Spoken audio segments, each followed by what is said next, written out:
Este programa llega a ustedes gracias a Pisco Armada. Un pisco de uva quebranta de 44% de volumen y 5 años de guarda. Un verdadero deleite para el paladar más exigente. Cómprelo en bodegarras.com y recuerde, tomar bebidas alcohólicas en exceso es dañino. ¿Qué tal, amigos? ¿Cómo están? Muy buenas tardes. Gracias por acompañarnos. Bienvenidos a una nueva edición de Bahía Talks por Canal B, el canal del Bicentenario.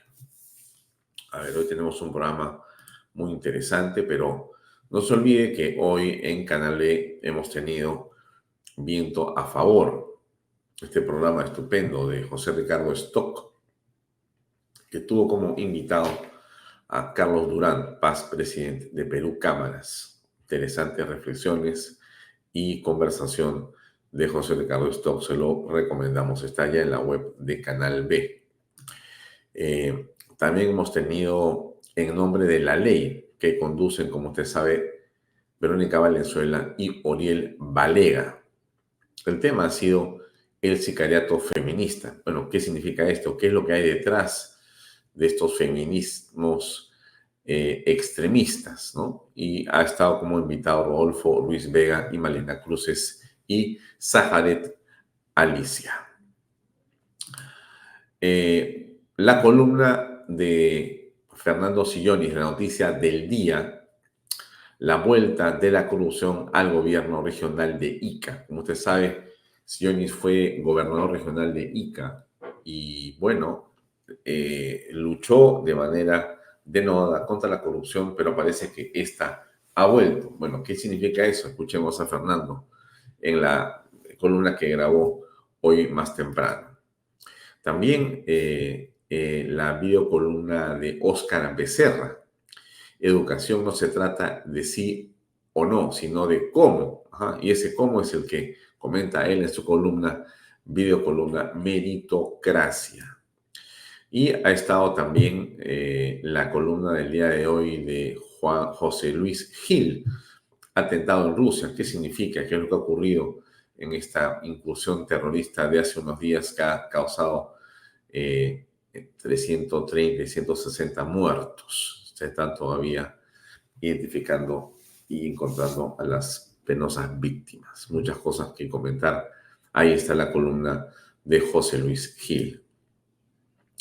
Y bueno, hemos querido también invitar a José Luis Gil hoy en Bahía Talks para conversar sobre lo que pasa con el primer ministro, que ahora es abogado defensor de la señora Dina Boluarte. ¿Qué pasa con la señora Boluarte? ¿Qué pasa con los cuadernos que desaparecen o aparecen por arte de magia?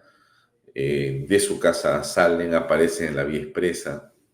¿Qué pasa con los autos asignados a Palacio de Gobierno? ¿Qué pasa con los relojes?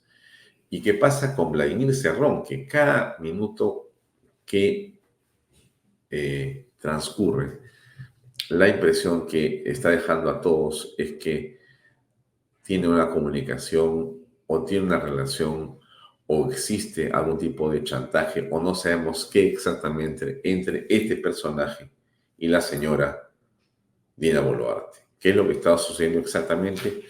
No lo sabemos, pero es parte de lo que estamos apreciando, bueno, de manera intensa. Y hoy día va a estar, por cierto, en el programa Reflexiones con Pepe Pardo, Wilber Medina y Ernesto Blume, el accionar preocupante de la justicia en el Perú. Eso es un poco lo que hoy día tenemos aquí en Canal B, el canal del Bicentenario. Estuvo con nosotros ayer Francisco Calixto Gianpietri, el vicealmirante en situación de retiro. Y comentamos temas relacionados a la política, temas relacionados a lo que sucede en general. Y bueno, aquí hay un clip que me parece muy importante y que tiene que ver con la forma en que el señor Adriancén se está comportando, ¿no? Yo creería que hay una suerte de confusión del primer ministro. No conozco a Gustavo Adriancén, pero me parece que hay una especie de confusión de él porque considera, por los hechos que vemos, que su papel en el gobierno está en defender de los temas personales y penales de la señora Boluarte. Creo que ahí comete un error, porque lo que está ocurriendo con el tema de los relojes, los cuadernos o los vehículos y Cerrón y el desbalance patrimonial y demás, creo yo que no tiene que ver nada con el asunto de Estado, cuando sí tiene que ver con un asunto bastante grave y es de investigaciones con temas de carácter penal, de delitos, tanto de lavado de activos u otros que podría estar cometiendo o en los que podría estar inmersa la señora presidente Dina Boluarte. No, esos temas que son personalísimos, en realidad quien tiene que resolverlos es ella y su abogado, pero ella no tiene como abogado al señor Gustavo Alacén, que es el nuevo presidente del Consejo de Ministros, que va a tener que ir al Congreso a pedir, digamos, la confianza del gabinete, el voto de investidura, como se llama. Pero él, creo que equivocadamente, está asumiendo esa suerte de rol. A ver, ¿qué dijo hace algunas horas en relación al tema de los cuadernos? A ver, este tema de los cuadernos no es un tema menor, ¿no? A ver, en realidad, Panorama hizo una revelación. En estos cuadernos se registran las visitas a la casa de Dina Boluarte. Ese cuaderno desapareció y fue hallado en la vía expresa. Los agentes que están involucrados en este tema, que han sido creo que 12, ¿no? Han sido inclusive relevados de sus cargos, ¿no? Es un asunto bastante, digamos, extraño, ¿no? Llama la atención. Y esto ha ocurrido el 15 de marzo. Hoy estamos 27 de marzo. El 15 de marzo, a las 8 de la mañana, desapareció por 2 horas el cuaderno de ocurrencias en el que se registran estos movimientos. Estos movimientos se registran a través del resguardo policial. Panorama refiere que los agentes de seguridad del Estado y unidades especiales han hecho todo un trabajo de inteligencia para ubicar el cuaderno y no lograron encontrarlo. Pero a las 10 de la mañana, asignado a la presidencia del Consejo de Ministros, pudo encontrar este famoso cuaderno y lo encuentra en donde dice que tirado en un área verde de la vía expresa del Paseo de la República. Y lo recogió y lo entregó al comando. Bueno, esto ha sido algo, digamos, grave, ¿no? Porque, como usted se imaginará, no así nomás ocurre un hecho como este. Entonces, se han producido una serie, pues, de relevos, investigaciones, digamos, dichos y demás preocupaciones de todos los que están involucrados en este tema de los cuadernos. Se han citado a diversas personas. Dicen que la señora Boluarte conoció este tema, parece que estalló en cólera o se molestó por lo que estaba ocurriendo. Ella no sabía de la existencia de este cuaderno. Y habría solamente dicho al señor Gustavo Alacén que cómo es posible, ¿no? Y seguramente alguna de estas visitas sería pues la del hermano de la señora, el señor Nicanor Boluarte, y algunas otras personas, ¿no? Y entonces esto ha generado pues una molestia tremenda por parte de la señora Villarán. Y bueno, se ha convertido en un problema ya pues nacional, ¿no? Ahora, ¿qué dijo respecto de esto el señor Gustavo Alacén? A ver, escuchemos. Irregular práctica, Ajá, a ver. enterados de esta irregular práctica, porque como ustedes comprenderán, resulta por lo menos incómodo, perturbador, que alguien esté tomando noticia de quién entra, a qué hora entra y quién sale y a qué hora sale de tu domicilio, toda vez que entiendo yo son espacios privados. Por eso Gustavo Adriancén cambió su mirada ante la pregunta de por qué no transparentar las visitas que ha tenido la jefa de Estado, tal como se hizo con el encarcelado Pedro Castillo, cuando éste vivía en Zarratea. Me parece inaceptable que nos comparen con el gobierno golpista anterior y en segundo lugar que se pueda hacer una asociación de los ilícitos que todos sabemos se producían en la casa de Zarratea. Bueno, a ver, al señor Adriancén le parece inconcebible la comparación, se molesta, en fin, ¿no? Reacciona de la manera como vemos. Y creemos que ahí se produce un hecho al que se va a referir ahora el señor Pancho Calisto Gianpietri.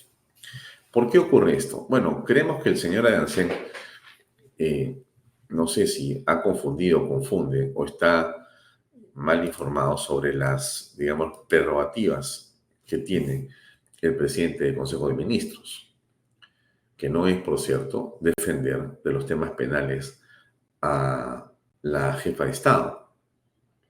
Los temas penales son personalísimos y eso no puede involucrar la institución en la que yo trabajo como persona que está vinculada al Estado. Si el señor Adriancén, por ejemplo, tuviera un problema de carácter penal, Dios no quiera, ocurre un asesinato en el que él esté involucrado, esa defensa no la hacen los viceministros o no la hace otro ministro o no la hace el Estado, la hace él, porque es un asunto de él personal. Si la señora Boluarte tuviera una circunstancia como esa, tampoco tiene que salir el Estado a defenderla. Ella se defiende sola con su propio abogado, ¿no es cierto? Bien. ¿Qué cosa ocurre en este caso? Ella está siendo blanco de una serie de investigaciones de la Fiscalía, del Poder Judicial. Ojo, no es un control político, es un asunto de carácter penal, es una investigación por lavado de activos y otros delitos, por los relojes, por un desbalance que está ahí dando vueltas. Y ahora por un asunto que tiene que ver con esto de lo que podría terminar siendo un encubrimiento al señor Vladimir Cerrón, si fuera algo así que se investigara o se probara. Y entonces en ese espacio de discusión aparece el señor Adriancén a decir, no, en realidad no tienen por qué hablar de este tema. La primera vez dijo, no quiero responder más del asunto porque ya terminó los relojes. A las 48 horas se desdijo él mismo. Entonces, ¿qué le ocurre al señor Adriancén? Bueno, no lo sabemos exactamente. Vamos a escuchar qué cosa dijo con respecto de esto Francisco Calisto Gianpietri. Debería estar enfocado en temas de Estado, en temas de gobierno, y no defendiendo a la Presidenta de la República. Está equivocando los roles. ¿Se ha equivocado él? Pero por supuesto, el señor Adriancén se ha equivocado. Él no es el abogado de la señora Boluarte. Él es el primer ministro del Perú. ¿Y por qué hace eso? Bueno, eso hay que preguntárselo a él. Pero de que esté equivocado, está equivocado. Y lo firmo ahorita. Acá, lo firmo. ¿Qué daño está causando? La desestabilización del Perú. Él no debe estar enfocado en estos temas. Él es el abogado de la Presidenta, no es el abogado de la Presidenta. Entonces él no tiene ningún papel en salir mañana a dar un mensaje a la nación defendiendo una acción o una actividad personalísima de la Presidenta de la Nación. Ese no es su función, ese no es su rol. Para eso no le pagamos a los peruanos a la señora Adriancén. A él se le paga para que sea el primer ministro del Perú, no para defender a la Presidenta de la República.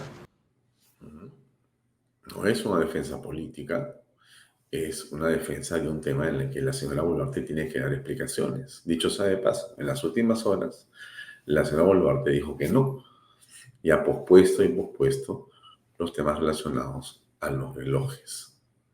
O sea, la Fiscalía la notifica, le llama para que vaya a declarar y la señora no va a declarar.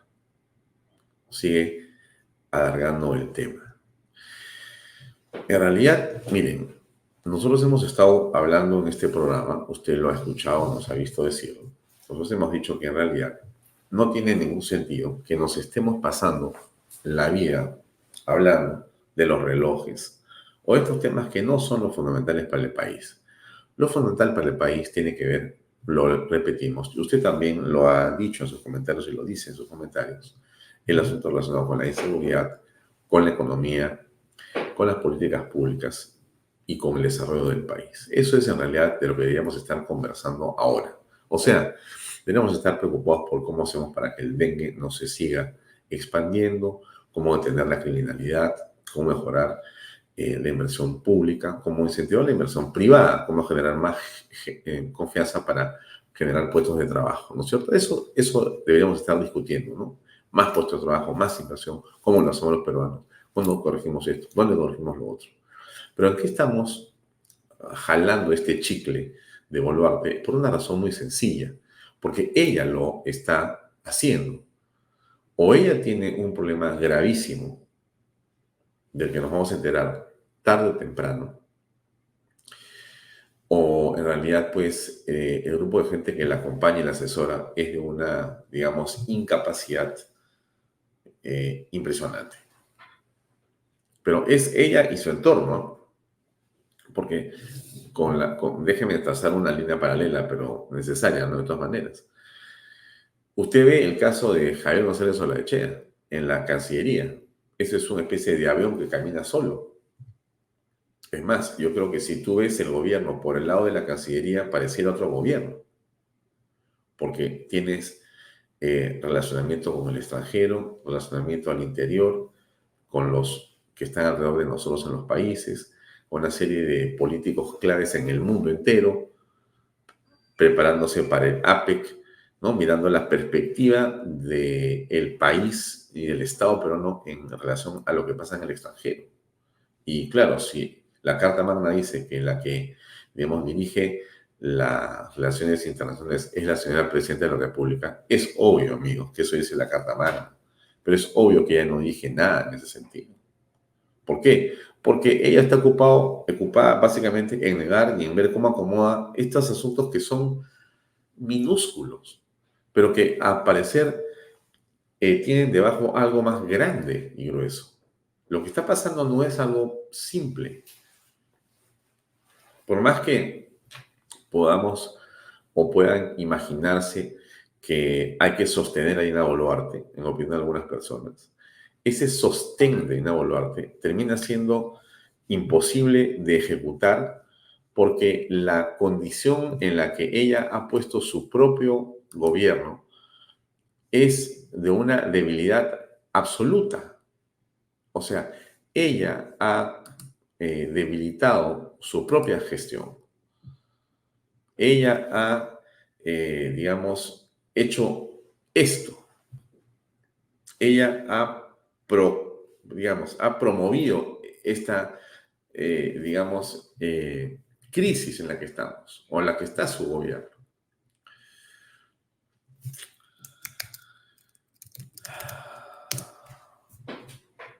¿Por qué? ¿No? ¿Por qué es que ella no puede hablar? ¿Por qué no puede reconocer? ¿Por qué no puede? ¿Qué cosa es lo que le pasa a la presidenta Boluarte? ¿Y cuál es la naturaleza de la gravedad de las cosas? Que ella misma tiene que decirle al primer ministro, oye, mire, estamos bien complicados con este asunto. Y él tiene que salir a dar, digamos, una serie de vueltas o piruetas, ¿no? Porque él está en este momento como una especie de arlequín, ¿no? Dando vueltas, girando, haciendo contorsiones con las palabras y los conceptos para tratar de salvar algo que parece incomprensible. ¿Por qué está pasando esto, no? ¿Qué está sucediendo? Mira, dichoso de paso, déjame ponerle la encuesta. Esta es una encuesta de Ipsos de hace poco, publicada por Perú 21. Total es de marzo del 24, ¿no? Situación política. Aprobación o desapruebo de la designación del presidente del Consejo de Ministros. Diría que aprueba o desaprueba la designación de Gustavo Adrancén como presidente del Consejo de Ministros. Aprueba 16%, desaprueba 58%. Bueno, esto no está hablando del desempeño, porque si buscamos el desempeño, o sea, qué es lo que piensan de la presidenta Boluarte en este momento, el asunto no va bien. Mire, esta es la evaluación a la gestión presidencial. Diría que aprueba o desaprueba la gestión de la presidenta Dina Boluarte.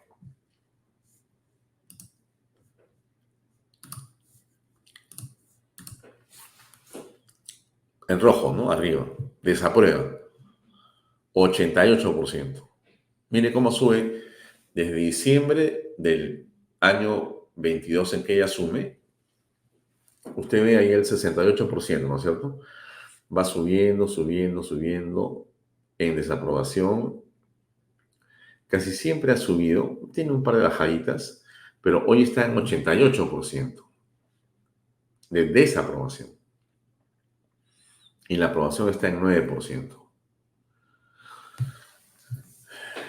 Usted, que a estas alturas sabe de política, conoce política, ¿por qué cree que ocurre esto?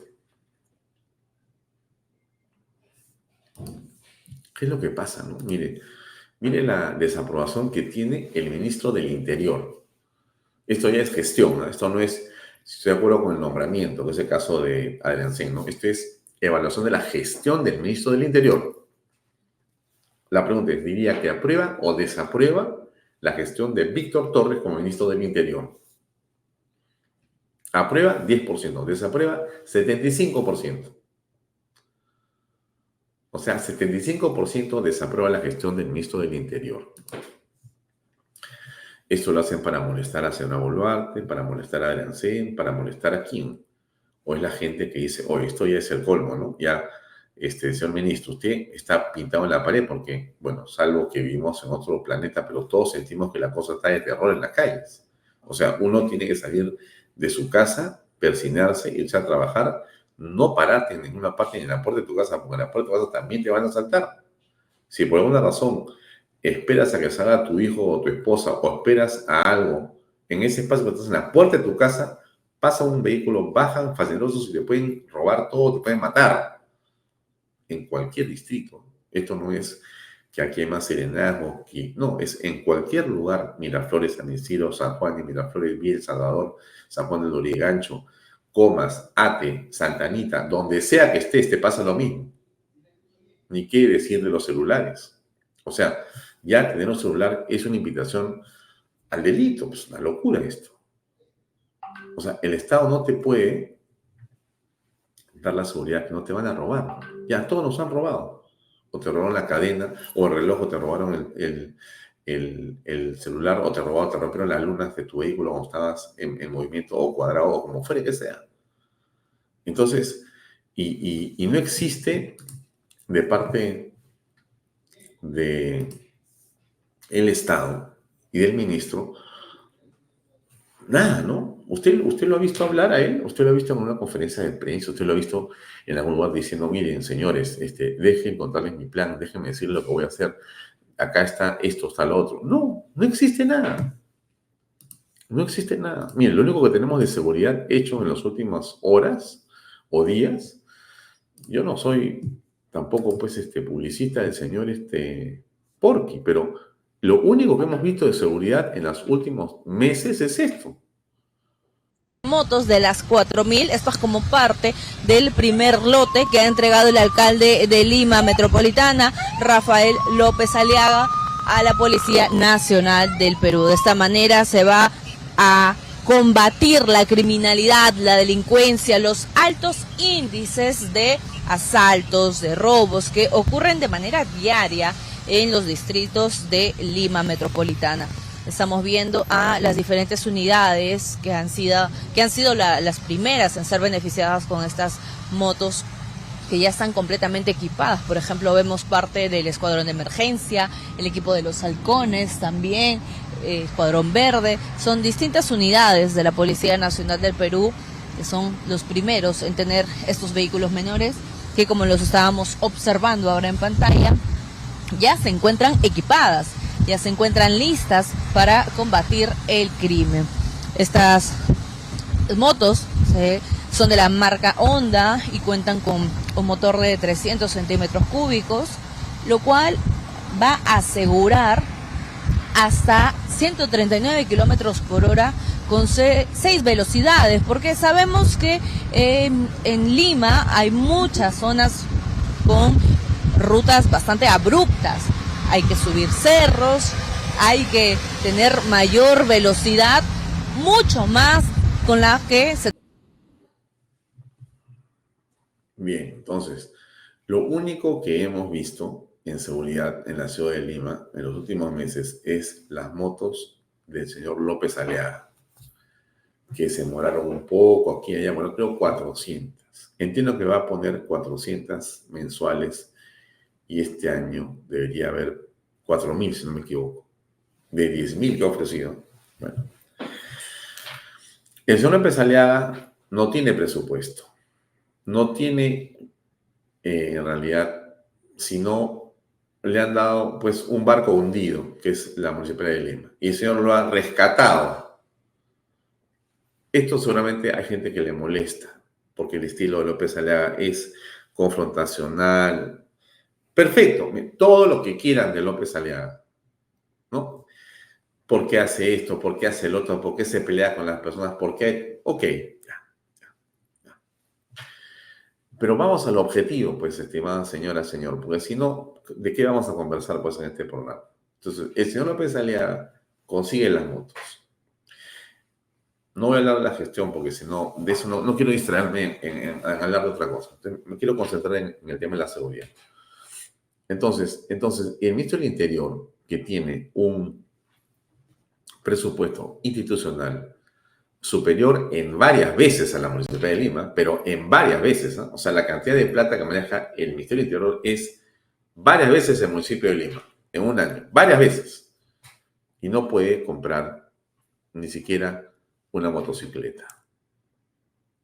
Estas motos vienen equipadas, vienen con un contrato de mantenimiento para que la policía no pague el mantenimiento. Ok, bueno, eso no lo puede hacer el ministro del Interior. No puede hacer nada. O sea, no puede hacer nada. La gente, 75% piensa que tiene que irse. O sea, de cada 10 peruanos, 7.5 que se vaya. ¿No? Porque desaprueban su gestión. Solamente 1 de cada 10 quiere que se quede. Esos son los amigos de la señora Boluarte. Pero ¿qué cosa es lo que queda debajo de todo este problema que estamos apreciando nosotros? ¿Qué cosa es lo que pareciera que está ocurriendo? O en todo caso, ¿de qué se trata el problema? No se trata de que la impresión que tenemos es que la señora Boluarte está condicionando el Estado, está condicionando lo que ella hace o decide hacer en función a lo que quiere el señor Cerrón, porque Cerrón le tiene algo a la señora Boluarte. O sea, no pareciera eso, porque, a ver, ¿vamos a creer de que es imposible capturar a este hombre o vamos a creer, como parece, que él tiene el poder para que no lo capturen?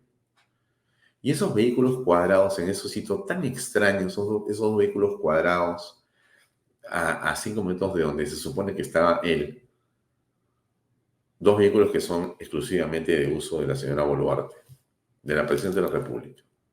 O sea, ¿qué le quiero decir con esto? Que algo se cocina ahí, algo está ocurriendo, algo se mueve bajo ese mar de, digamos, poca transparencia, ¿no? Porque la señora Boluarte no quiere hablar de los relojes, el tema de su patrimonio se está investigando y el tema de los cuadernos que desaparecen y aparecen a las 2 horas, el vehículo que está fotografiado donde cerca se dice que está el señor Cerrón, objetivamente, Cerrón no ha sido ubicado desde hace tiempo.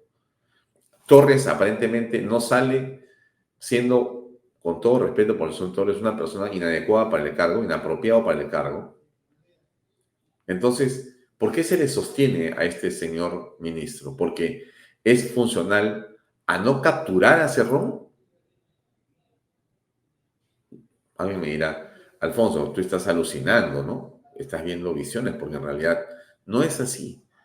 Boluarte sí quiere encontrarlo, todos están felices de buscarlo, ya lo van a encontrar, ¿no? Y el artífice de esto es Torres. Torres es el gran, digamos, investigador, el gran sabueso que va a encontrar y capturar al señor Vladimir Cerrón. Yo no sé, ¿usted qué piensa? Usted también tiene experiencia viendo la política. Usted conoce los detalles, usted sabe lo que está detrás de esto. La cosa no es nada fácil, ¿no? Sobre todo, y teniendo en cuenta que además el señor primer ministro tiene que ir la próxima semana al Congreso de la República a pedir el voto de investidura para su gabinete. Y en esa condición se supone que él debería llegar con un grupo de ministros que no tienen objeción con temas que tienen que estar resueltos. Si no, ese debate va a ser un desastre. Ahora, alguien va a decir, pero Alfonso, ya el Congreso está pues recontra, ¿cómo se dice? Aceitado, ¿no?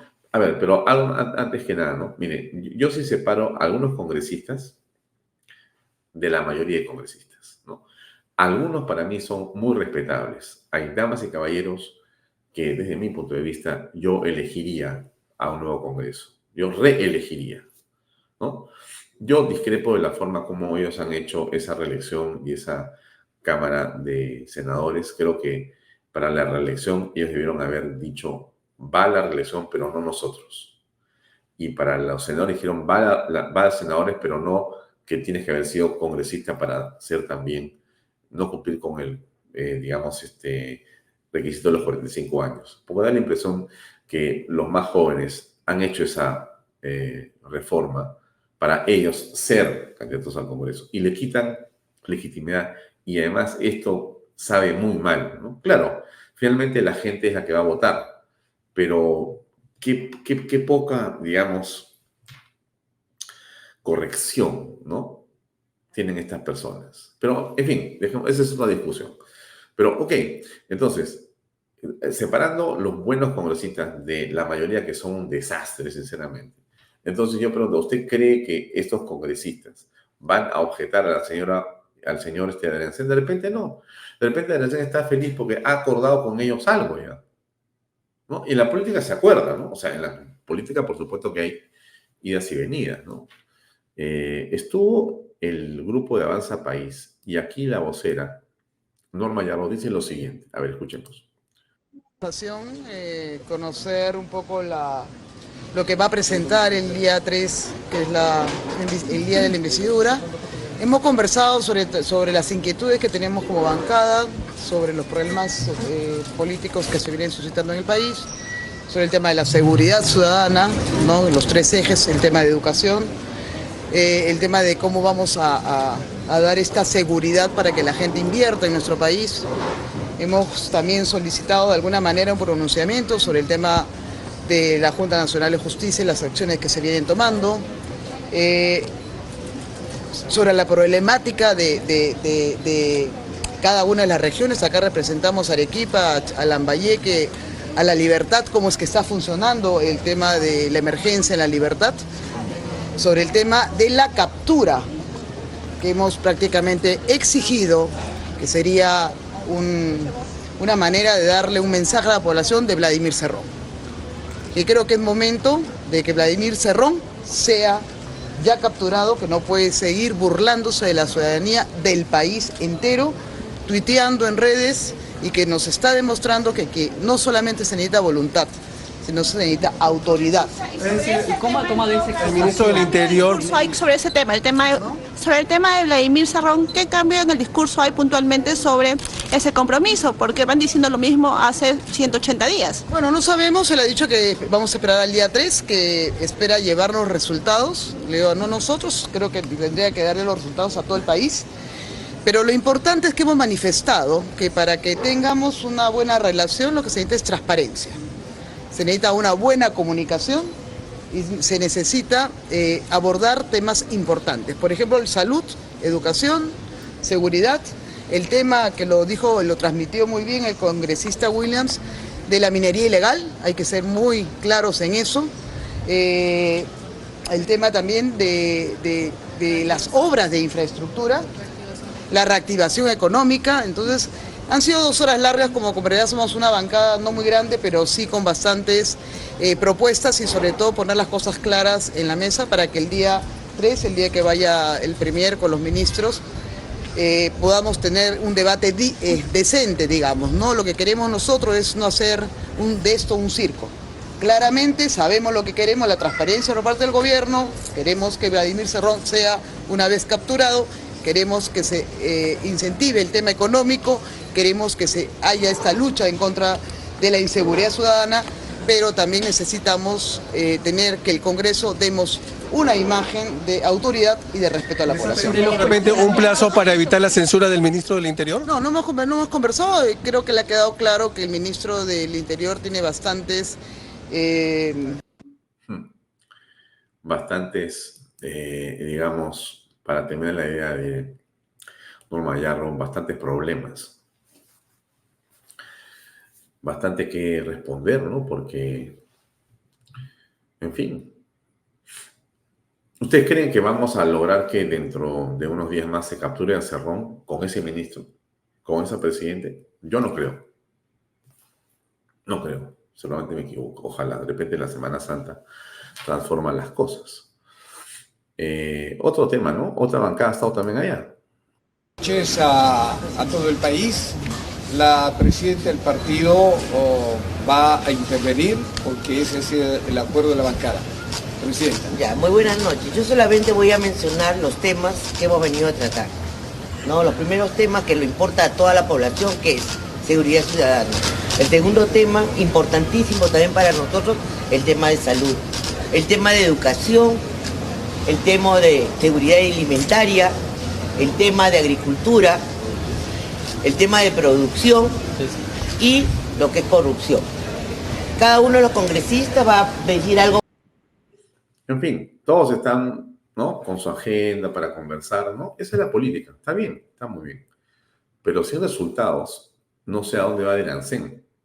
Salvo que tenga otra estrategia. De repente ha logrado conseguirle a los congresistas, a sus pueblos, a sus circunscripciones electorales, ayuda, obras, no sé. Y de repente por ahí es que aparecen los votos, ¿no? Pero como está la cosa, por lo menos desde este humilde programa, yo creo que el señor Adriancén va a un absoluto fracaso. Y será un fracaso tremendo también para el país, porque no es bueno que se estén cambiando presidente del Consejo de Ministros. Pero no le haría daño a la señora Boluarte, en verdad, ir pensando en su reemplazo. Lo que pasa es que Adriancén puede ser también pues, funcional a ella, porque usted se juntan un montón de cosas, ¿no? Y a mí me llama la atención la incompetencia de la gente que los asesora. O sea, a Boluarte, en el mundo en el que se encuentra ella, yo la siento empantanada por completo, ¿no? A Adriancén lo veo sin brújula absoluta.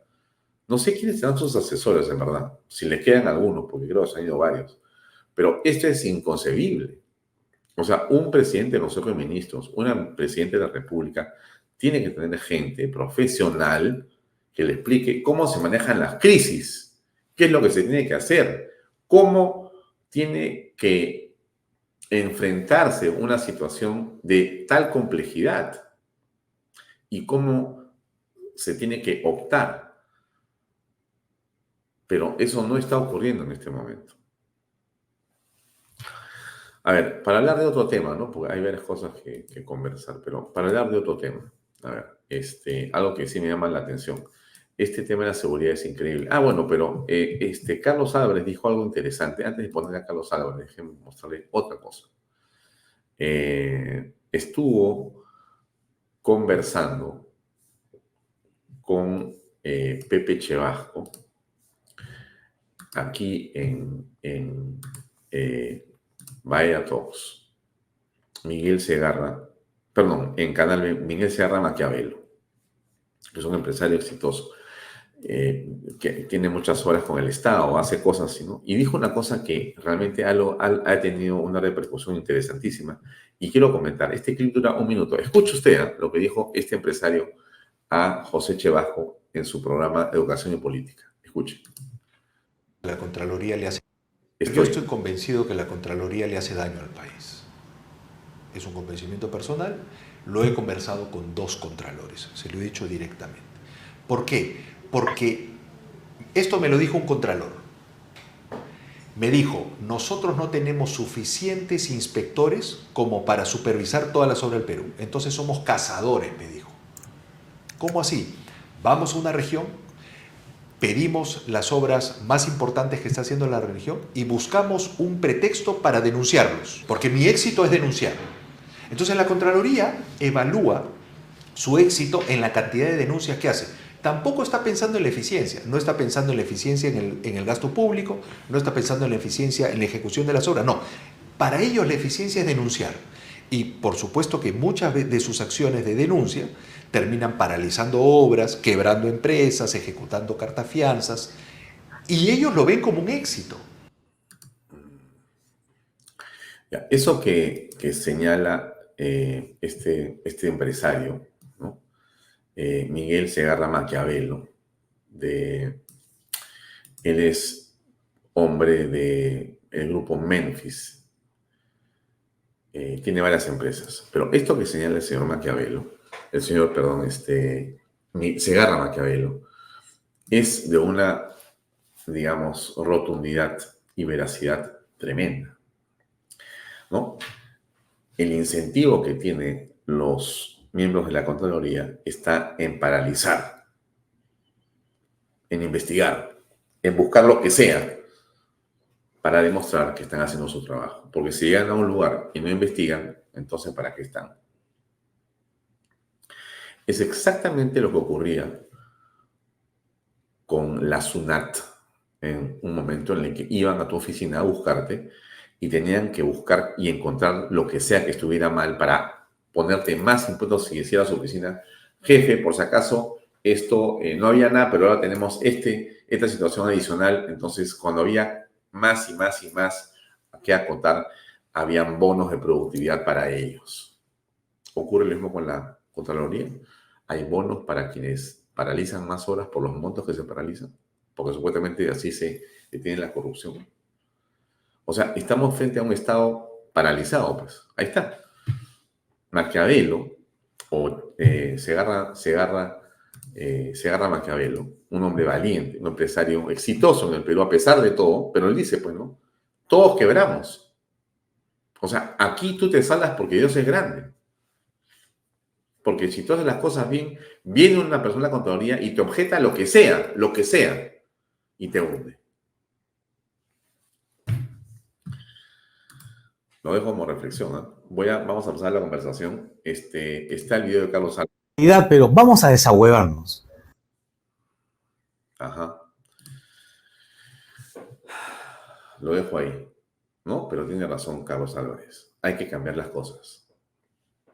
Vamos a la entrevista con José Luis Gil sobre este y otros temas. Adelante, por favor.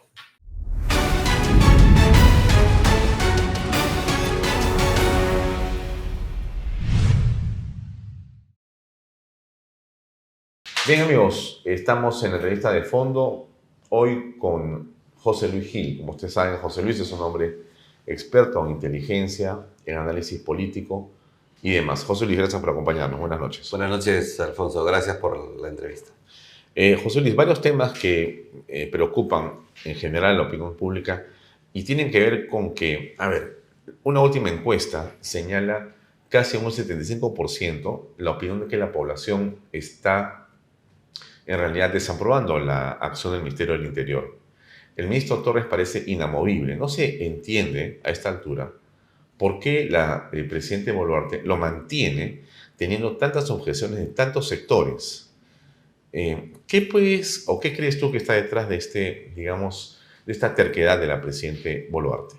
Bueno, en principio es una absoluta ignorancia sobre el fenómeno que estamos viviendo y los peligros que hay en este momento, porque lo primero que tienes que hacer es poner a alguien con el perfil adecuado para que sostenga, para que corrija esto. Y este es un defecto que viene desde Pedro Castillo. Te recordarás tú que con Pedro Castillo se pusieron los peores ministros del Interior. Un poco que ese desprecio por la seguridad los hace nombrar a personas que no están calificados para el cargo, ¿no? ¿Desprecio por parte de la presidenta Boluarte? O sea, desprecio por parte de estos dos gobiernos, ¿no? O sea, si no se ha puesto a alguien de primer nivel es porque hay un desprecio por la seguridad. Y ese desprecio proviene, en principio, por la ignorancia que hay sobre el fenómeno y, en segundo lugar, creo además por razones ideológicas o políticas en la que el tema de seguridad y las fuerzas de seguridad no son lo más importante, ¿no?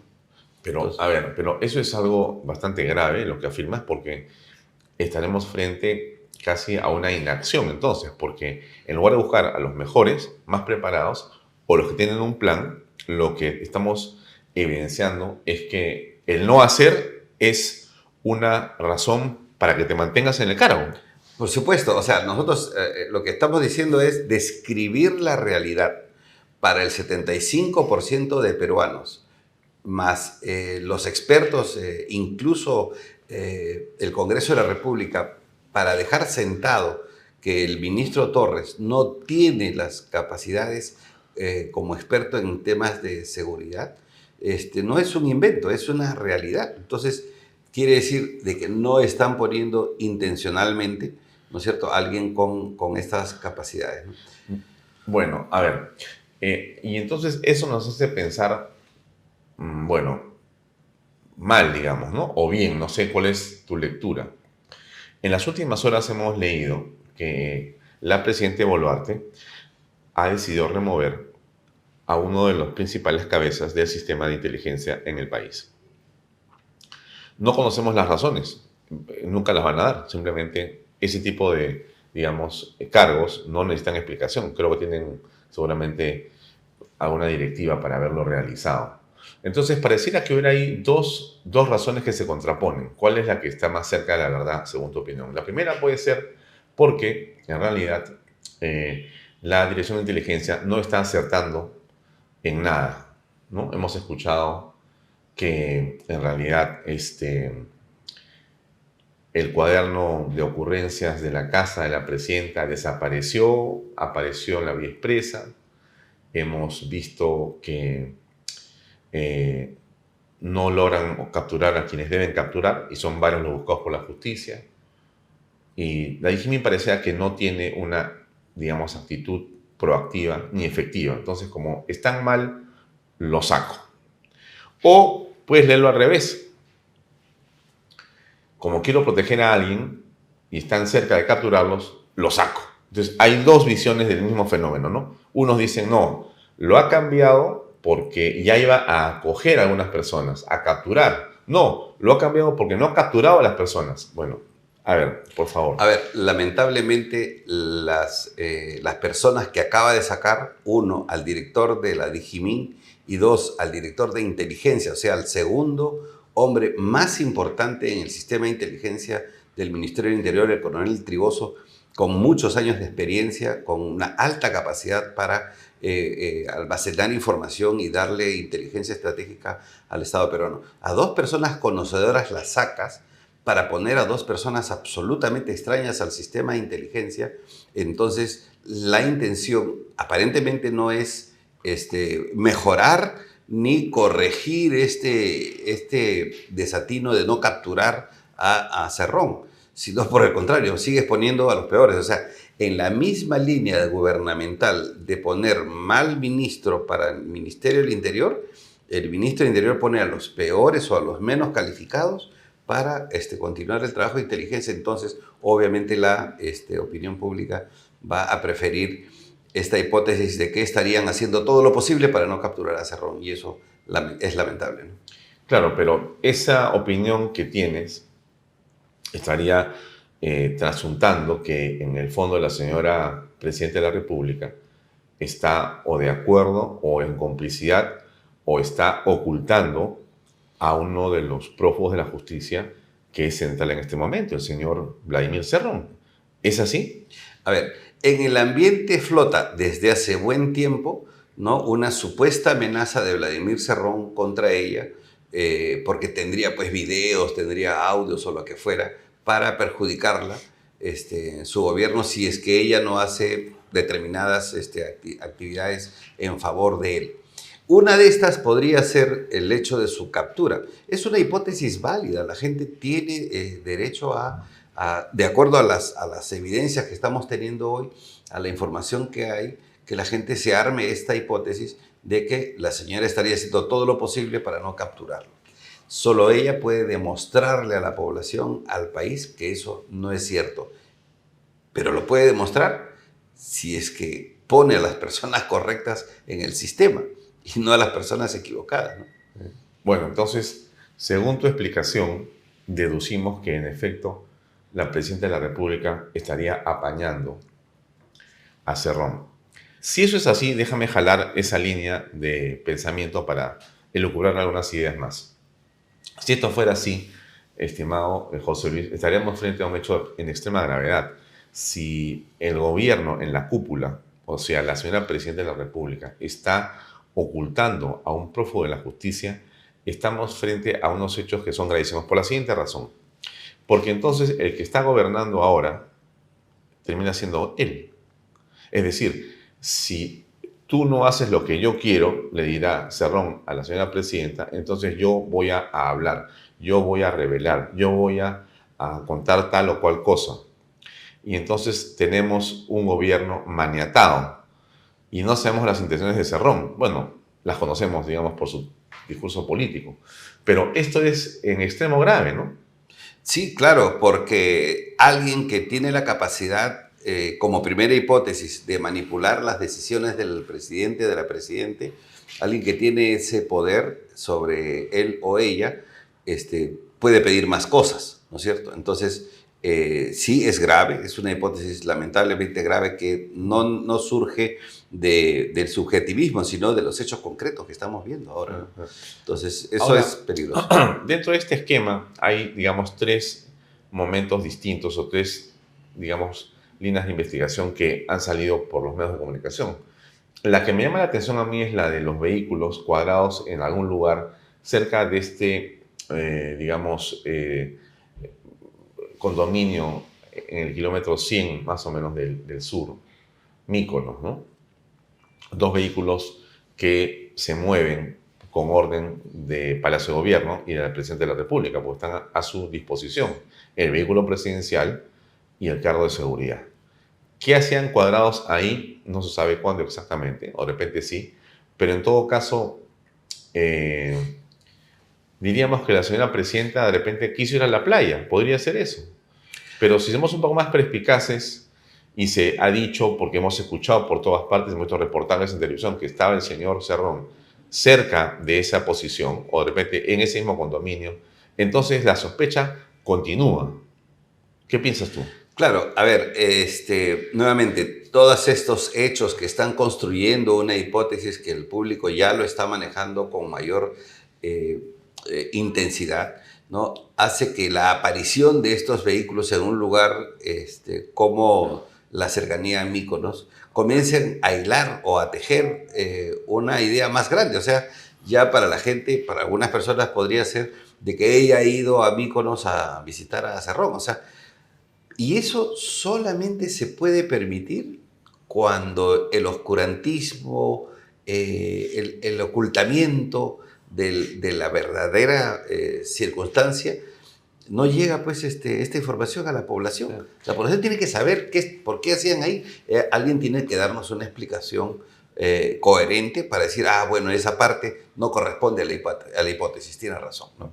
Parece increíble que nadie en el gobierno pueda hablar del tema y siendo un asunto público, ¿no? Porque tú has sido funcionario público. Y como tal, José Luis, las acciones que tú realizas, todas necesitan o tienen un carácter, salvo las de inteligencia propiamente dicha, que bajo ciertas leyes tienen otro tipo de control, que no es el público, pero todo lo demás, sí. Salvo las que tengan carácter de secreto de Estado, ¿no? Ya, por ejemplo, ¿no? Si tú tienes un vehículo asignado a ti, tienes un teléfono celular, tienes una oficina, los registros de personas que ingresan, a dónde va tu vehículo, quién lo usa, cómo lo usa, para qué fuiste, y todo eso tiene algún tipo de registro. O sea, no puede ser, no, yo como soy el director de tal institución en el Estado, yo hago lo que quiero. No es así, y nadie se puede enterar, no es así, todos se pueden enterar. Sí, porque como funcionarios públicos se deben al público y sus actividades son públicas, salvo, como vuelvo a repetir, que algunas de ellas esté considerada como secreto de Estado. Pero en este caso, los movimientos de los vehículos, porque si no, entonces ningún funcionario público publicara, por ejemplo, su rol de actividades, ¿no? Si va a viajar, si tiene reuniones con un ministro o con un funcionario peruano extranjero. Entonces, todas las actividades deben ser registradas. Los desplazamientos, porque además la fuerza pública lo hace, la policía lo hace, porque eso a ellos les genera responsabilidad. O sea, el policía que no toma nota, que no anota la salida, la entrada, que no está atento a estos movimientos, puede traer responsabilidad penal en algunos casos o responsabilidad administrativa por incumplimiento de funciones. No es que se le esté hurgando en la vida privada de un funcionario público es de la puerta de su casa hacia adentro. Los carros que están afuera son públicos, son de la función pública, ¿no? Claro, y entonces en esa virtud, si tú tienes un vehículo o un bien del Estado y lo usas de acuerdo a la condición que tienes de funcionario, todo lo que ese vehículo hace o ese bien hace tiene que estar registrado y tú tienes que dar cuenta y parte de eso. Sí. Porque lo que no se puede hacer es, no, como es un vehículo que está a mi disposición, yo mando a mi hijo a pasear, a unos amigos a que vayan a comprar cerveza, el fin de semana me voy, mando a mi hermana que vaya a hacer tal cosa o a mi primo. Sí. Eso no puede ser. No, tiene que cuidarse el bien público. Acá te voy a poner un ejemplo. Por ejemplo, si un funcionario público llega en su vehículo a la puerta de la casa de la Presidente y entra, pues seguramente el de la puerta, el de afuera, va a registrar, llegó el funcionario público tal. Perfecto. ¿Qué pasa si en otro momento este funcionario público dijo que estuvo en otro lugar? ¿No es cierto? Y que eso podría generar una responsabilidad, o que no estuvo en el lugar y generaría una responsabilidad. Como no hay registro, entonces no se puede probar. Entonces, como son funcionarios de alto nivel, hay que tomar registro de lo que pasa afuera. Diferente es si el funcionario viene con un vehículo sin placas y se mete a un sótano en la que tú ya no puedes entrar. Tú ya no sabes quién entró y quién salió. Sí. El policía no puede entrar a buscar quién es, porque... No hay registro ese carro sin placa. No hay registro. Entonces, si está afuera, tienen que hacerlo, ¿no? Entonces, mira, qué curioso, ¿no? Hemos entrado los dos a esta oficina el día de hoy. Claro. Y nos hemos registrado abajo. Así es. Dejaron los DNIs. Yo me había olvidado mi badge para entrar. Y bueno, dejé mi DNI junto contigo. Y no son las tarjetas para entrar, ¿no? Pero además de eso, que está tu DNI y el mío, y están la hora de ingreso, hay cámaras que han grabado nuestro ingreso, porque este es un edificio privado, pero tiene esa seguridad, así es, que la pagamos todos. Sí. ¿Por qué pagamos eso? Justamente para que si ocurre una contingencia, esté el registro de las cámaras, ¿no? Para saber a qué hora ingresó, a qué hora salió, y eso queda registrado para efectos de lo que pueda ocurrir, ¿no es cierto? Sí. Muchas oficinas tienen cámaras para grabar lo que pasa dentro de su propio local, como debe ser, y eso no debe incomodar. Sí, no debe incomodar, pero además tomar en cuenta de que en estos tiempos hay una alta sensibilidad de la población sobre los actos públicos de los funcionarios. O sea, probablemente en un gobierno suizo, por ejemplo, no nos interesa el presidente con quién se reúna, pero aquí en un país donde han habido muchos problemas, tenemos la Casa de Zarratea, estas reuniones secretas en hoteles, y que han devenido en actos de corrupción escandalosos que están destruyendo al país. Entonces, esa alta sensibilidad debería calar en el funcionario público para decir, bueno, efectivamente, no debemos dar motivo para que eso pase. Primero, mis actitudes tienen que ser correctas, y en segundo lugar, que se cumplan los procedimientos. Anoten sus cuadernos, regístrenlo como corresponde, ¿no? Porque se supone que yo como autoridad no estoy haciendo nada malo ni ilegal, ¿no? Hemos escuchado del señor Gustavo Adriancén, primer ministro, una, digamos, queja, una situación de protesta en el sentido de que, primero, por el tema del registro de los ingresos a la casa de la presidenta, este cuaderno que existe, que la policía lleva con cuidado y que se ha perdido y después ha aparecido. Él dice, esto realmente es algo que a él le sorprende, ¿no? Y cuando le preguntan, dice, me molesta que me estén comparando con el gobierno de Pedro Castillo y con la Casa de Zarratea. En realidad, bueno, mi opinión no importa, importa la tuya. ¿Cómo ves esa, digamos, expresión del señor, esa posición del señor primer ministro que dice que no lo pueden comparar y que él rechaza cualquier comparación y que esto es a lo que viene del régimen pasado, este control que están haciendo la policía de los que ingresan y salen? ¿Qué cosa es lo que está mal ahí? A ver, primero que el señor Adriancén pues tiene todos los pergaminos académicos y seguramente personales para haber aceptado este cargo. pero creo yo que recién se ha dado cuenta de la magnitud de problema que tiene dentro del gobierno y en hacer más que de bombero, de rescatista, ¿no? Dentro del gobierno, porque tiene 50 problemas que enfrentar, ¿no? Entonces, sí, pues, y lo van a irritar las preguntas siempre incómodas de la prensa, porque así tiene que ser cuando se hace esta comparación, como hemos hablado de esta línea de comportamiento de los gobiernos, por lo menos de Pedro Castillo y ahora de la señora, en la que se están nombrando personas que no tienen las capacidades, en la que se están haciendo actividades extrañas, porque es extraño encontrar los carros de la Presidente en la playa cerca a Míconos, porque es extraño que se pierda un cuaderno de registro. Entonces, el problema no es que la policía registre o no registre, sino el problema es en que estas cosas están en medio de una cultura por la sospecha a la que nos han acostumbrado estos gobiernos, ¿no? Ahora, por momentos, la impresión que algunos tenemos es de que el señor Adrián Sen ha confundido el papel de primer ministro con el papel de abogado personal defensor de la señora Dina Boluarte. Una cosa es la defensa política de un régimen con respecto de políticas públicas y otra cosa es la defensa de las situaciones o hechos donde la presidenta está inmersa producto de su propia, digamos, acción, ¿no? Que si tiene relojes que no han sido declarados, que si tiene un desbalance patrimonial, que si está inmersa en una complicidad con el señor Cerrón. Esos temas, en realidad, no tienen que ver, corrígeme por favor, con las políticas públicas de educación, salud, infraestructura, seguridad, sino son temas personalísimos, que en todo caso merecerían que el abogado personal de la señora Boluarte salga y explique las condiciones, detalles de su defensa en el campo penal. Pero no la del primer ministro, o de repente yo exagero. A ver, yo creo que normalmente los primeros ministros han sido más o menos en sus diversas calidades y capacidades defensores de los presidentes. Siempre ha sido así, ¿no? Hemos tenido hasta primeros ministros que interpretaban lo que decía el presidente, ¿no? En temas políticos y también en temas privados. O sea que esta es una práctica en la que yo no creo que confundan, yo creo que la asumen, ¿no? La asumen con la conciencia de que van a tener una respuesta política, van a tener una respuesta, una reacción de la sociedad y de la prensa respecto al papel que están cumpliendo, ¿no? Yo creo que él ha encontrado mucho desorden, ¿no? Y está haciéndose cargo. O sea, esta es la forma de hacerme cargo. ¿Se ve mal? Para muchos se ve mal, pero ¿quién más lo puede hacer?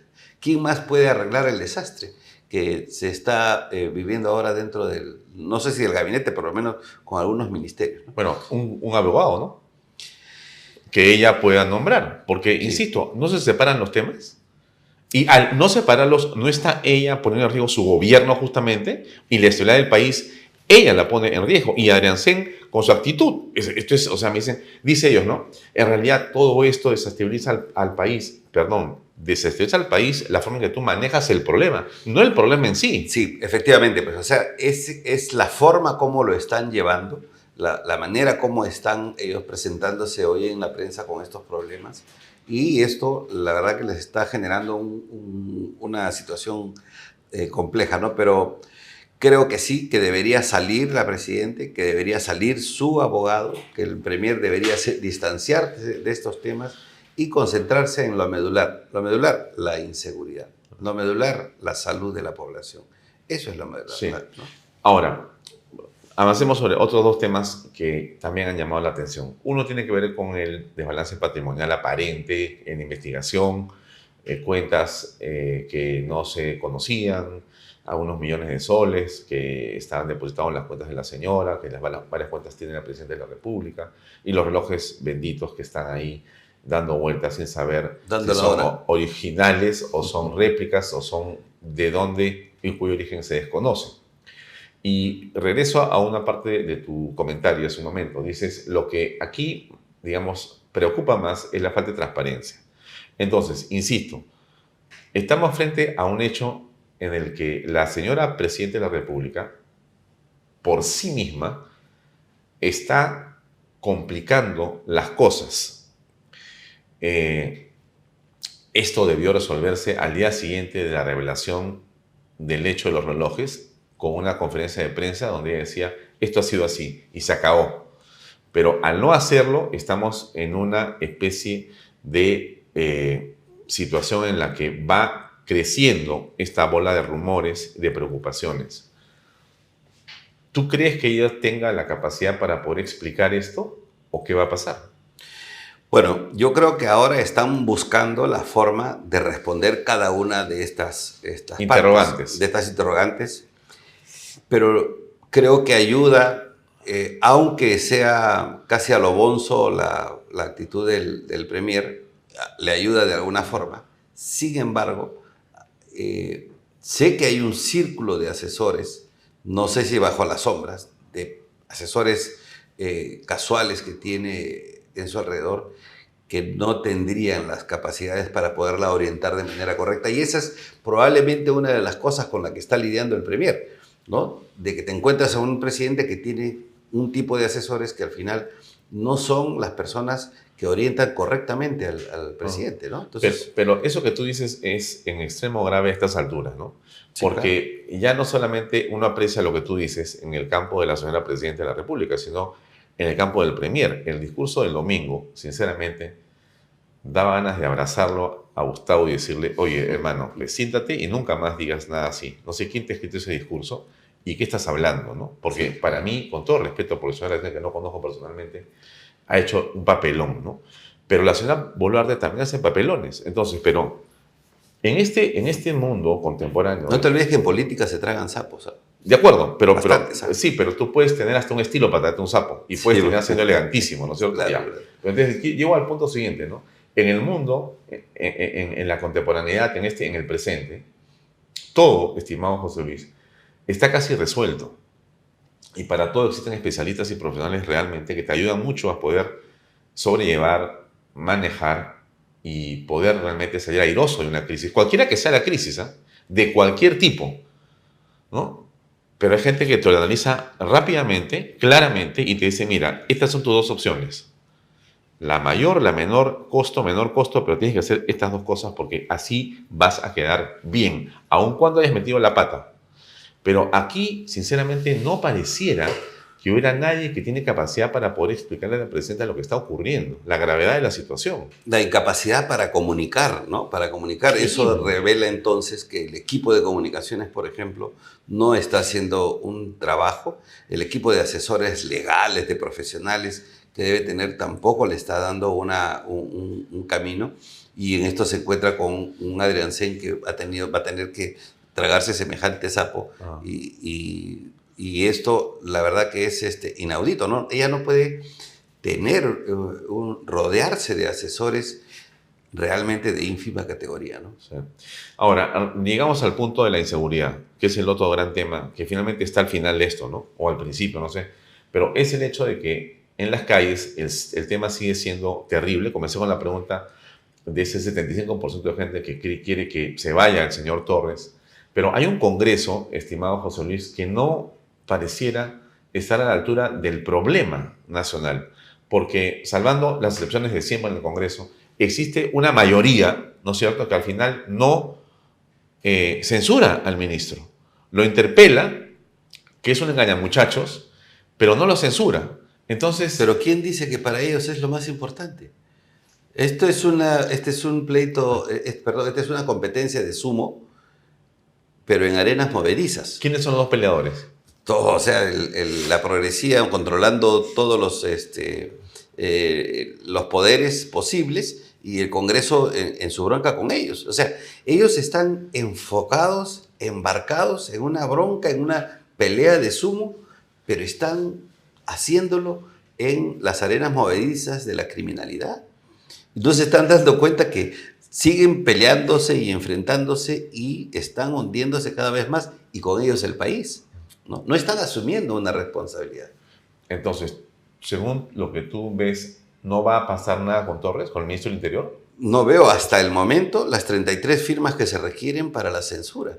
Entonces, ¿o qué están esperando? ¿No lo censuramos, pero nos bajamos al gabinete? ¿O ese es el juego?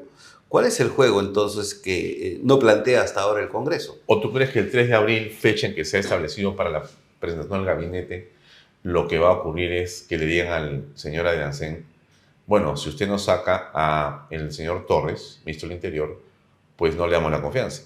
Sí, claro. O sea, yo no sé si el señor Adriancén esté dispuesto a incendiarse como bonzo por el señor Torres, ¿no? Y por los otros ministros que están siendo cuestionados. O sea, ¿hasta dónde llega su tolerancia? No entiendo qué lo ha convencido de que el señor, a quien la mayoría cree que no tiene estas capacidades, me sumo a eso también, él lo pueda sostener y simplemente inmolarse por el señor Torres. O sea, yo tengo la respuesta. Tú preguntas, ¿qué lo ha convencido? Yo creo que el dinero. Déjame explicarte por qué. Yo creo que la presidenta Boluarte ha acordado con el Congreso de la República dineros a través de mayor presupuesto, a través de una serie de, facilidades, condiciones legales todas, ¿no es cierto?, que han pasado solapadamente en la ley de presupuesto y demás, para que nadie pueda decir nada. Y hoy tienen más, ventajas, beneficios y demás. Y yo creería que pasa por ahí una parte. La otra parte es que ella está haciendo política desde su posición. Y solamente está destinando otra vez dinero, y también Adriancén, es una teoría, no tengo cómo probarlo, pero tengo la seguridad de que está por ahí la cosa, es mi pensamiento, con respecto de los grupos políticos y los intereses de los grupos políticos, ¿no? Llámese en provincias, obras, llámese, en fin, N cosas, ¿no? Y entonces eso le da a él esa seguridad que no comprendemos mirando el escenario político, porque tú ves lo que vemos todos y lo que yo diría es que Adriancén no obtendrá el voto de investidura, la confianza el día 3. O sea, va a ser una barbaridad que denieguen la confianza y se caiga el gabinete. Le hace mucho daño al país. Pero él parece muy seguro. ¿Por qué está tan seguro si están metiendo la pata en todo lo que hacen? Porque el Congreso está asegurado más bien. Sí, yo creo que es instintivo lo que están haciendo. No están tomando una rienda analítica, inteligente, donde analizan a los actores, analizan las circunstancias, analizan los escenarios, la correlación de fuerzas. O sea, ese ejercicio político de analizar estratégicamente la política no se está haciendo. Simplemente se está analizando por los intereses, quién queda y quién se va. Entonces, si eso es así, la verdad que estamos si la primera crisis en este momento es la inseguridad, la segunda crisis es la inseguridad política, ¿no?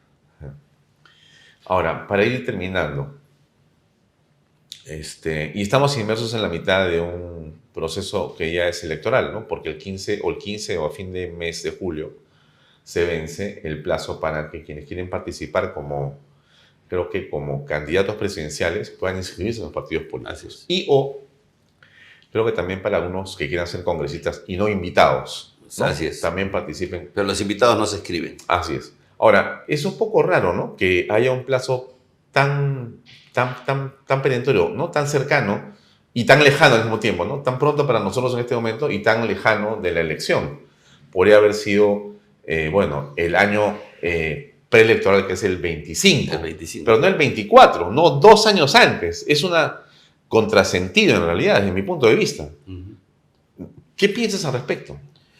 Bueno, creo que hay en el tema del proceso electoral muchas fallas, muchas cosas que han sido manejadas mal por el Jurado Nacional de Elecciones, incluso por el señor Salas. Creo que le hizo una propuesta para que sea a 1 año, ¿no? Hizo una propuesta y no sé por qué no ha prosperado. Pero yo voy a repetir lo que hemos venido diciendo. El mismo oxígeno que le queda a la derecha, le queda a la señora. Y viceversa. Entonces, a ver, explica un poquito, por favor, ese pensamiento.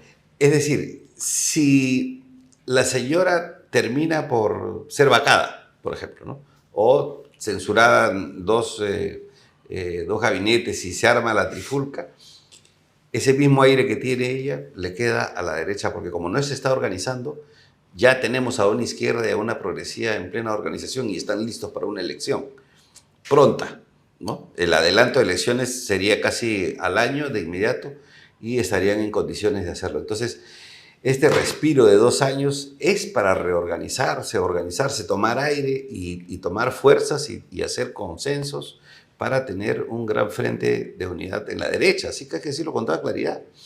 Pero no veo eso. Yo más veo un ambiente preelectoral y electoral bastante turbio en la que no estamos teniendo la mejor posición, ¿no? ¿Y quién en la derecha para ti debería ser, o qué fuerzas en la derecha deberían ser las que deberían de estar sentadas conversando? ¿A cuáles visualizas yo no tú? quiero personalizar ahora, pero sí creo que el concepto de tener un frente de derecha donde estén los liberales clásicos, los conservadores, todas estas variantes de la derecha tienen que ver que lo que está pasando en el Perú es por haber permitido que alguien tenga la cancha solo. La izquierda ha tenido la cancha por años, sola. Ha estado... ¿Desde cuándo ves eso tú, que estás sola a la izquierda? Creo que desde la década del 90, ¿no?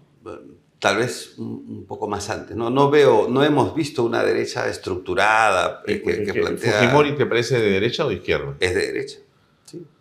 Fujimori es de entonces derecha. no es del 90, es del 2000. Desde el 2000, perdón. ¿no? Ya, entonces ahí tienes a Paniagua, tienes a Toledo, Alan García. Alan García, izquierda democrática. Democrática. Así dicen ellos, izquierda democrática. ¿Y tú cómo los ves?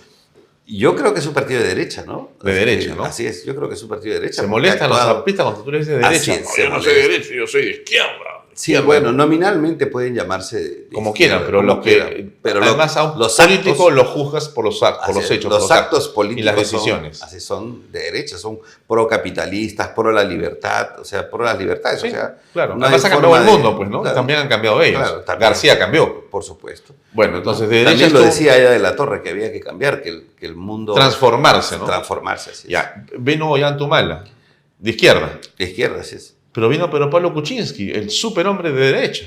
Sí, pero se alió pues con la progresía, ¿no? O sea al final el gobierno de Pablo Kuczynski fue un gobierno de izquierda. Así es. Con alguien nominalmente de derecha en la presidencia, ¿no? Terminó siendo subsumido, destruido. Sí, claro, él fue absorbido por una progresía. Pero no hay que olvidar que a nivel mundial hay empresarios supermillonarios que son progres, ¿no? O sea, sí. No es entonces incompatible ser millonario con la progresía tampoco, ¿eh? Vizcarra, ¿cómo lo identificas? ¿Cómo lo defines? Bueno, yo creo que es, le cabe la frase de Hugo Chávez, ¿no? Delincuente de 5 suelas. Caimán del mismo pozo. Del mismo pozo. La verdad que es altamente vomitivo hablar de Vizcarra, ¿no? Por todas las cosas que ha hecho. ¿Tan así? ¿Vomitivo? Totalmente. Creo que Vizcarra es uno de los peores presidentes que hemos tenido y de los peores políticos que podemos tener. ¿Y cómo te explicas que siendo así haya tenido en la recordación y en las encuestas uno de los mayores en la historia del Perú, en realidad? Sí. ¿Qué piensas al respecto? Bueno, a ver, más del 70% de la población de los votantes no entiende de política. Son votantes emocionales, circunstanciales. Habla bonito, me parece bien. ¿Qué me ofreces? Una voz fuerte, entonces votemos por él, ¿no? Y mañana se les ocurre votar por Antauro Humala y pasado mañana se les ocurrirá votar por cualquier otra persona. Cualquier otro loquito. Entonces, la gente no tiene cultura política. Yeah. No tiene conocimiento técnico sobre las corrientes ideológicas, por lo menos, y qué son lo que ofrecen y cómo lo contrastan con la realidad de si tuvieron éxito o no tuvieron éxito.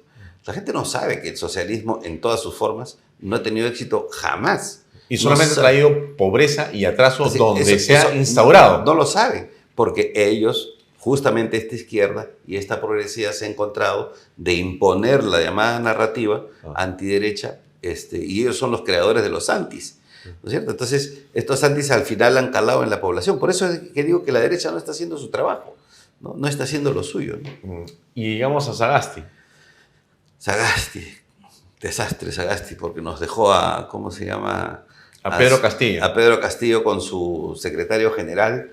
Bueno, felizmente que lo dejó, ¿no? A su secretario general, porque felizmente se descubrieron todas las tropelías, también por la captura de este sujeto que fue su secretario general, no recuerdo su nombre ahora, ¿no?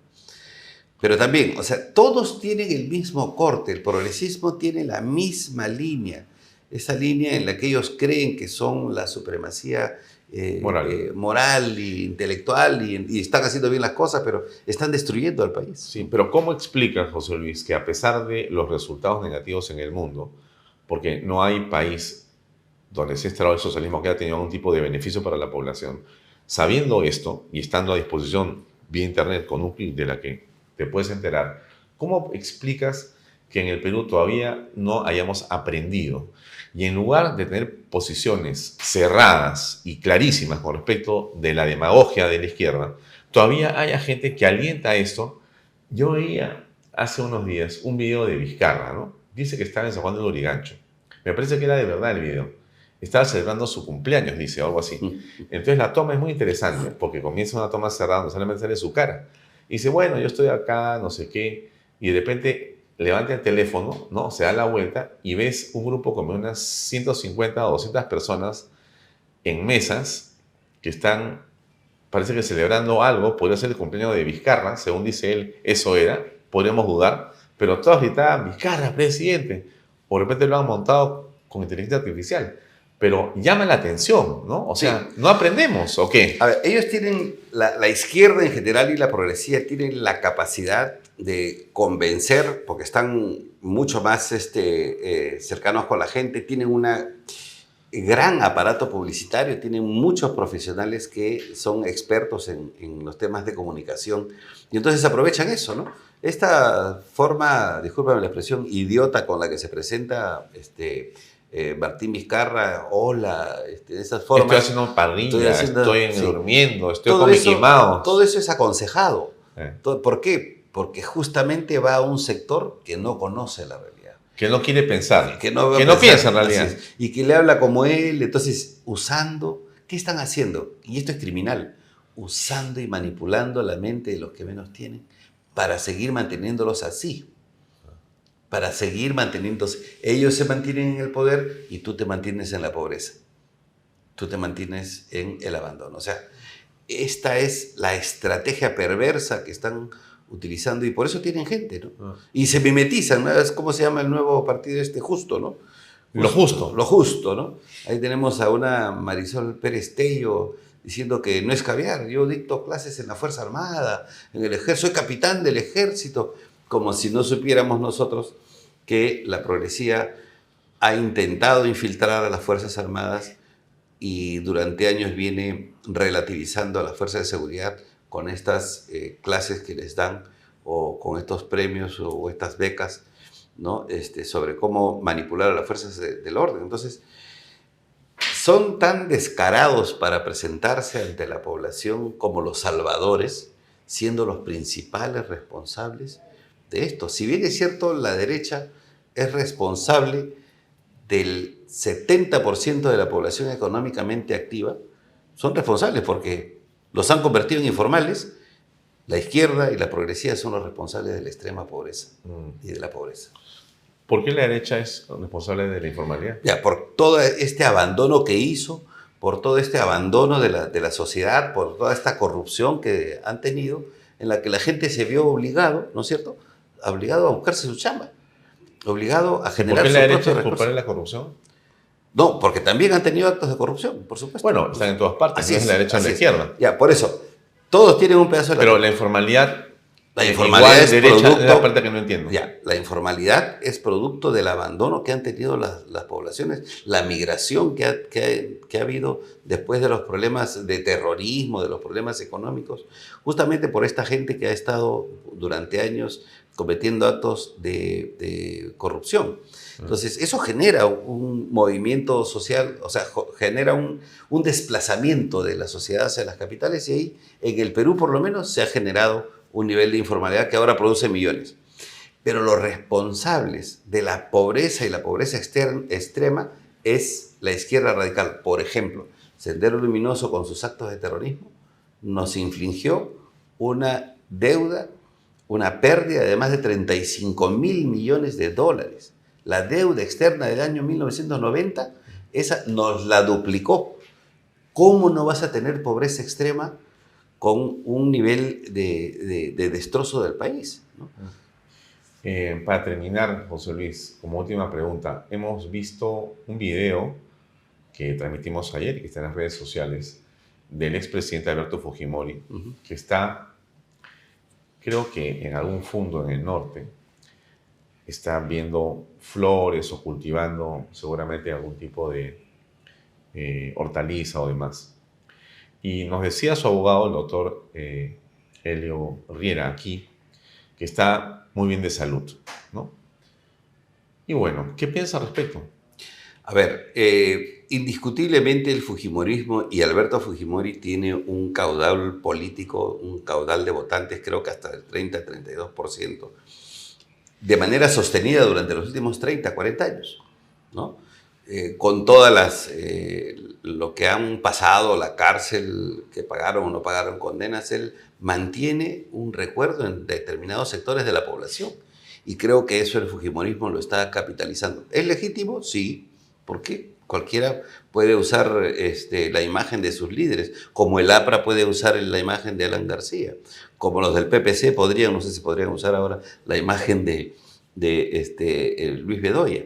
Entonces creo que el fujimorismo está utilizando legítimamente nuevamente la imagen de Alberto Fujimori para hacer crecer ese 30% duro que tiene y desplazar el antifujimorismo que tanto daño les ha hecho, ¿no? ¿Tú crees que es un tema de imagen? Es un tema de imagen, definitivamente. ¿No lo ves candidateando? No lo veo candidateando. Míralo tú al presidente Fujimori en el mall de Yoke Plaza, ¿no? Entonces la gente se le acerca, eso por supuesto para la histeria de la izquierda y de los progres, ¿no? Entonces es legítimo lo que están haciendo, de usar la imagen del presidente, ¿no? Tal vez lo puedan postular para senador seguramente, y sigue siendo legítimo. O sea, se están preparando para la batalla política, para la batalla electoral, y esto es parte de su estrategia, ¿no? Muy bien, José Luis, gracias por acompañarnos. Muy amable. Gracias. Amigos, eso es todo. Buena Semana Santa, reflexión, que creo que necesitamos todos los peruanos. Nos vemos el próximo lunes temprano a las 6:30 de la tarde, aquí en Vaya Todos por el canal del Bicentenario. Gracias y buenas noches. Este programa llega a ustedes gracias a Pisco Armada. Un pisco de uva quebranta de 44% de volumen y 5 años de guarda. Un verdadero deleite para el paladar más exigente. Cómprelo en bodegarras.com y recuerde, tomar bebidas alcohólicas en exceso es dañino.